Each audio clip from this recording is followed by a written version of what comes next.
Apple CarPlay can connect with and be controlled through the MMI display with a USB connection for compatible devices. No app is required. It's part of iOS. CarPlay works best with the most recent version of iOS. Be sure to upgrade before using CarPlay in an Audi vehicle. The iPhone must be unlocked and connected to the MMI with a manufacturer-approved USB cable. The MMI will ask to confirm the use of Apple CarPlay. Select Apple CarPlay. A data transfer alert and agreement will appear. Select Yes, Agree. On the iPhone, you have the option of enabling Apple CarPlay while the phone is locked. Select Allow. Next, you have the option to enable wireless CarPlay or use USB only. To use CarPlay via a wired USB connection only, select Use USB only. The Apple CarPlay interface appears in the MMI. In the display, apps on the iPhone that are compatible with CarPlay will show up on the CarPlay home screen. Apps can be accessed by tapping their respective icons.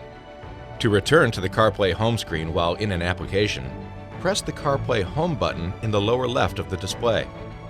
To enable CarPlay if it was declined on the initial USB connection, select Phone Apps, select to Connected Devices, and then choose the desired device. Accept the data agreement. The Apple CarPlay interface appears in the MMI. When accessing music via CarPlay, music services provided by the iPhone can be played.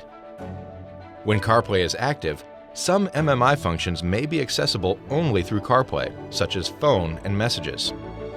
If the MMI phone icon on the quick access bar is selected while CarPlay is active, a choice to switch to MMI controls or remain in CarPlay is presented. To switch to MMI controls, touch the Audi MMI app in the Apple CarPlay display. To return to the Apple CarPlay interface, from the MMI home screen, select the Apple CarPlay icon, which replaced the Phone Apps icon.